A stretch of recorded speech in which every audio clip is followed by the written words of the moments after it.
저는 위기는 기회다, 그런 제목으로 하나님의 말씀을 전하겠습니다. 위기는 기회입니다. 코로나 바이러스도 우리 대한민국에겐 놀라운 기회가 될 수 있고, 삶의 또 고난과 역경을 만난 그런 사람이 있다고 할지라도 오히려 놀라운 축복의 기회가 될 수 있다 하는 것이 성경의 말씀입니다. 미국인들에게 9.11 테러라고 하는 이 사건은 아마 악몽 중에 악몽이었을 것입니다. 뉴욕이 자랑하고 세계적인 쌍둥이 빌딩 2개가 무너져 내렸죠. 악한 세력의 테러로 말미암아 무너지면서 수천 명이 목숨을 잃어야 했습니다. 그때 엄청난 두려움과 혼란에 빠져있던 미국인들에게 두려움의 공포에서 벗어나게 해준 사람은 당시 뉴욕 시장인 루디 줄리아니였다고 합니다.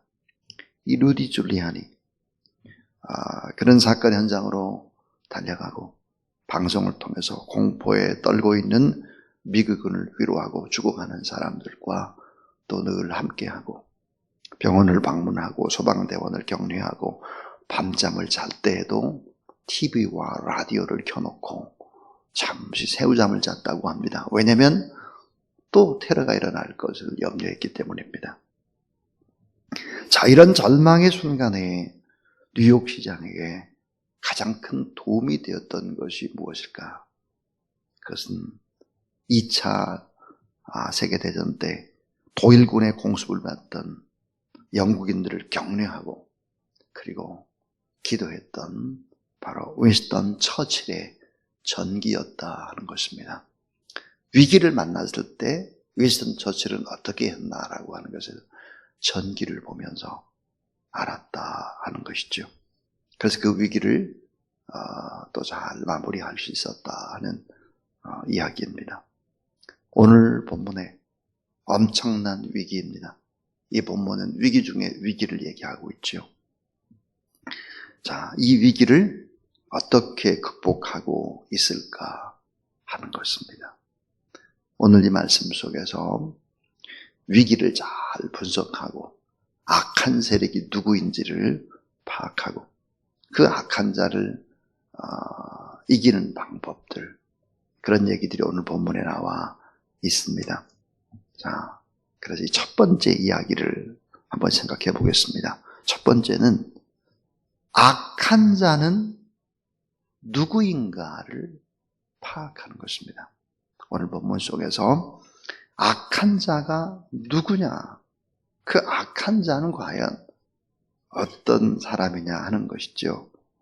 자, 1절에 보면 여호와여 악인에게서 나를 건지시며 포악한 자에게서 나를 보전하소서 그랬습니다.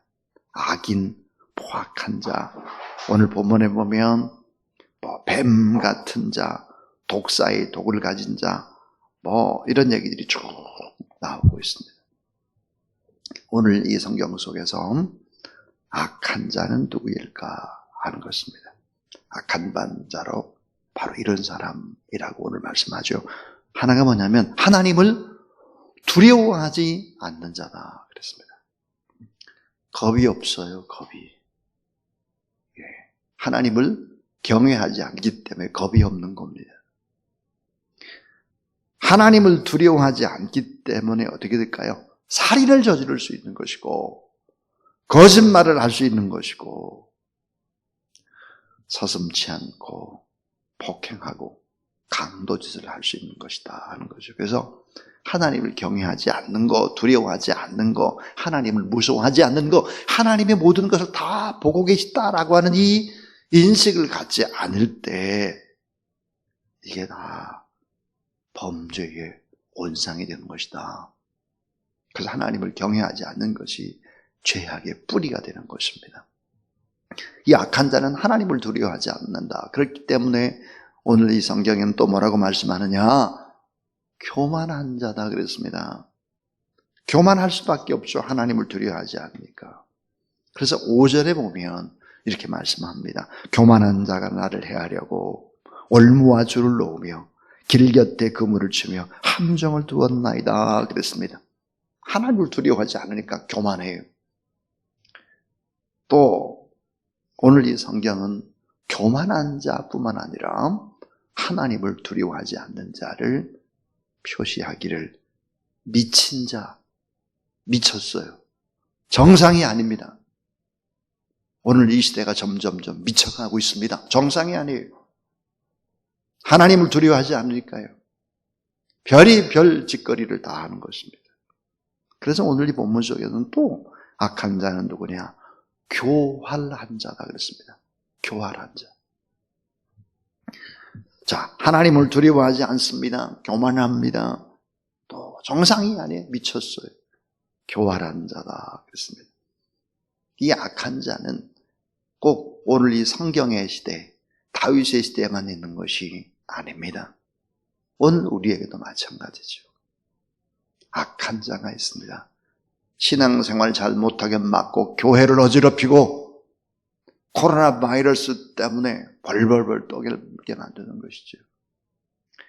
코로나 바이러스 이걸 잡는다고 매달 응급실을 제대로 하지 못해서 사망자가 100명씩 늘어났다 그럽니다.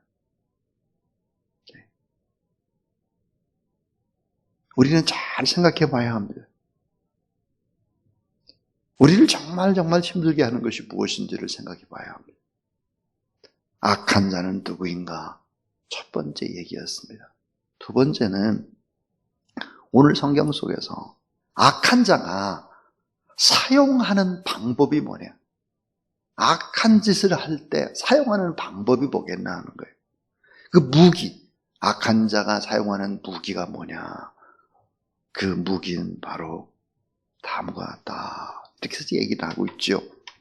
2절에 보면 이렇게 얘기를 합니다. 그들이 마음속으로 악을 꾀하고 싸우기 위하여 매일 모이오며 그랬습니다. 그러니까 이 악한 자에게는 뭐가 있느냐? 싸움을 하기 위해서 조직이 있다는 게 조직. 그들은 세력을 가지고 있습니다. 세력. 그래서 마음속으로 악한 것을 꾀하고 싸우기 위해서 매일 모였다 그러세요. 그러니까 도저히 하나가 되지 않을 사람인데 악한 짓을 하기 위해서는 하나가 됐다는 거예요. 예수님 당시에도 헤롯과 빌라도는 여러 가지 면에서 하나가 될 수가 없어요. 그런데 헤롯과 빌라도와 이런 바리새인들이 합세를 해서 예수 그리스도를 십자가에 못 박도록 내어놓는 것입니다. 그래서 악한 자가 사용하는 것이 뭐냐? 조직이에요. 세력입니다. 잘 짜여진 조직입니다. 또 오늘 3절에 보니까 악한 거짓말입니다. 악한 거짓말. 근데 진짜 같은 거짓말. 뭐가 꼭 맞아떨어지는 거짓말입니다.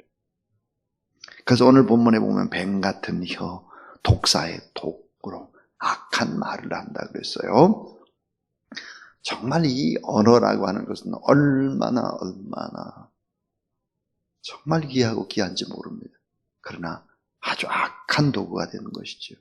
나쁜 말, 거친 말, 부정적인 말, 안 된다는 말, 어두운 말, 이런 말 하는 사람이 행복하고 이런 말 하는 사람이 잘 되는 법이 없는 거죠. 서서히 역사 속에서 그런 사람들은 뭐 이렇게 좀 떠요. 팍 고꾸러지는 것이죠. 언제든지 여러분 하나님을 기대하는 언어, 또 절대 긍정의 언어, 이웃에게 위로가 되고 축복이 되고 평안이 되는 언어, 이런 언어를 사용하는 그런 여러분이 될 수 있기를 주의 이름으로 축원합니다. 만약에 교회 안에서 이런 훈련들이 되지 않는다 그러면 그 사람의 장래는 없습니다. 교회에서 고쳐지지 않으면 다른 곳에서 절대로 못 고칩니다. 절대로. 교회는 많은 사람들이 모이는 데입니다.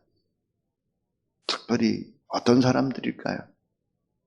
공통점이 없어요. 공통점. 뭘 하나 쫙 집약할 수 있는 공통점이 없어요. 동창회 같이 공부한 사람들, 개 모임, 이런 게 아니에요. 동호회, 같은 취미 이런데 교회는 그런 게 없어요. 그렇기 때문에 교회가 예수 그리스도의 십자가의 사랑 안에서 그 놀라운 은혜와 섬김과 나눔과 이런 것을 하지 않고 나쁜 얘기를 하고 부정적인 얘기를 하면 그 사람 때문에 교회는 아픔이 시작되는 것입니다. 목회자는 그때부터 고민이 시작되는 것이지요. 목회자가 말수가 줄어들기 시작하는 것입니다. 우리는 알아야죠. 이 악한 거짓말을 가지고 악한 자가 무기로 사용한다. 언어를. 그것을 알아야 합니다. 교회는 내게 있는 것을 가지고 다른 사람에게 얼마나 베풀고 나누고 섬길까? 내가 다른 사람에게 기쁨이 될까? 이런 걸 애쓰고 노력하는 곳이지 무언가를 받으려고 하고 이렇게 하는 곳이 아닙니다. 결코. 만약에 교회가 그런 교회로 전락을 하게 되면 교회는 소망이 없어지죠. 근데 꼭 손해보는 것 같고 뭘 뒤집어 쓰는 것 같고 절대로 그럴 리가 없습니다. 하나님은 살아계신 분이고 다 세물에서 다 보이지 않는 축복을 다 베풀고 계시는 하나님, 좋으신 하나님을 바라보는 그런 여러분 되기를 바랍니다. 자, 악한 자가 사용하는 무기가 뭘까? 오늘 5절에 보니까 함정입니다. 함정을 파놔요. 함정. 그리고 빠지게 하는 것입니다. 함정을 파놨다 그래요. 함정. 덫을 놨어요. 그냥 똑같은 길이에요. 보이지 않아요. 근데 가다 보면 어때요? 빠져. 선한 사람이 빠져요. 덫에 걸려요. 그리고 난 다음에 어떻게 할까? 악한 자는 한순간에 공격을 해버린다는 거예요. 단 한순간에. 덫에 걸리거나 뭐라면 그냥 공격을 해버리는 것이죠. 이게 악한 자가 사용하는 방법이다. 오늘 본문은 그런 얘기입니다. 그렇다면 이 세 번째 이야기는 악한 자를 이기는 길은 무엇이냐? 악한 자를 이기는 길이 뭐겠나 하는 거예요. 자, 위기, 또 어려움 이런 것들을 기회로 삼는 방법. 삶의 위기, 지금 만나는 어떤 그런 고통을 잘 해결에 대해서 추억이 되게 하든지, 추억. 그때 참 이랬는데, 이렇게 돌아보면서 추억처럼 얘기하게 될 것인지, 아니면, 삶의 위기가 해결이 되지 않아가지고, 내 마음에 상처로 품을지, 그 상처 같은 것들이 이렇게 품어지면, 이게 오래 가요, 오래. 평생 가요, 이게. 쓴 뿌리가. 그래서 이 위기는 해결되어서 추억이 되게 하든지 아니면 해결이 안 돼가지고 상처로 내 가슴에 박히든지 둘 중 하나예요. 그래서 이 다윗은 숱한 위기를 만났을 때 그 위기를 넘어갑니다. 따라하세요. 위기는 새로운 성장과 회복이 이루어지는 기회다. 예. 위기는 기회예요. 위기는 새로운 성장이 일어나는 기회. 위기는 회복이 이루어지는 기회가 됩니다. 특별히 환경의 어려움을 만나잖아요. 이 환경의 어려운 문제를 가지고 고민하면서 하나님 앞에 나가게 되면 어떻게 될까요? 내 안에 있는 쓴 뿌리들이 빠지기 시작을 하면서 진정한 행복이 무엇인지를 내가 깨닫기 시작하면서 어느새 보면 환경의 문제도 다 해결이 되었다 하는 것입니다. 악한 자를 이기는 길이 무엇이겠나 하는 거예요. 두 가지인데요, 오늘 본문에. 이 악한 세력을 이기는 길이 하나는 찬양이다 하는 거예요. 찬양이다. 자, 오늘 이 시편 140편의 표제어를 보면 이렇게 되어 있습니다. 다윗의 시, 인도자를 따라 부르는 노래. 우리말 성경에는 다윗의 시, 지휘자를 위한 노래 그랬습니다. 근데 옛날의 성경에는 또 이렇게 되어 있어요. 자, 표제어가 영장에게 준 시 그랬습니다. 영장이 누구일까요? 성가대 지휘자입니다. 찬양대 지휘자에게 준 시라는 거예요. 결국은 뭐야? 찬양이에요. 찬양. 위기를 이기는 길이 뭘까? 뜨겁게 간절히 하나님 앞에 찬양하는 것입니다. 찬양. 자, 이 찬양하는 사람들이 하나님 앞에 정말 헌신적이어야 됩니다. 찬양하는 사람들이 넘어지고 자빠지는 경우가 일반 사람들보다 훨씬 더 많아요. 훨씬 더. 우리는 바로 루시퍼를 통해서 알 수 있죠. 하나님은 배반합니다. 하나님의 천사 3분의 1을 데리고 배반하죠? 이 찬양하는 사람들은 늘 자신을 치고 자신을 내려놓고 하나님 앞에 이런 것이 돼야 위기가 기회가 되고 또 사람들을 잘 이끌어갈 수 있는 것이죠. 이 찬양이라는 게 찬양.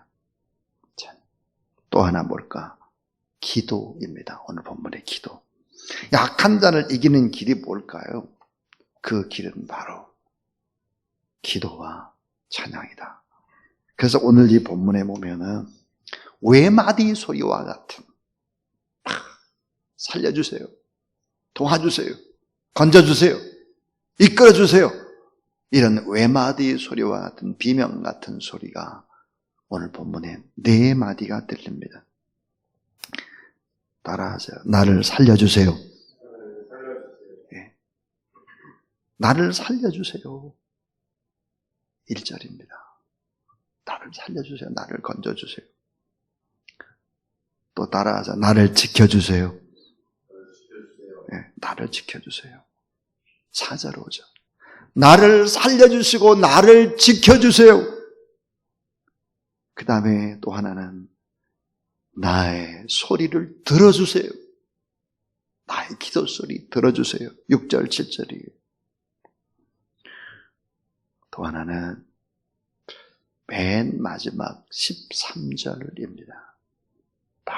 이 어려움과 고통과 절망과 이런 속에서도 13절에 보면 늘 언제나 마무리는 감사입니다.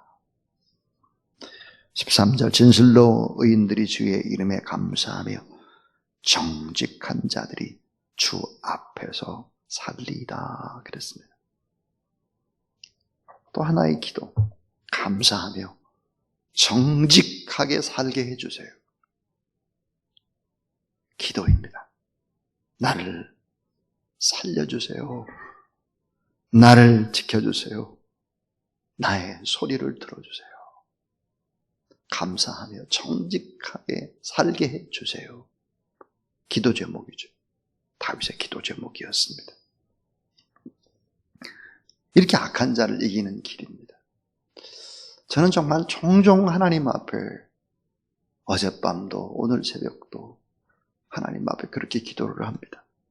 하나님 살려주세요. 저를 살려주시고 한국교회를 살려주시고 저 북한 땅을 살려주시고 살려주세요. 우리의 목회자들을 살려주세요. 우리의 부목사님들, 협동목사님들 하나님 살려주세요. 어제와 오늘 새벽의 기도입니다. 제가. 살려주세요. 지켜주세요. 내 기도 소리 들어주세요.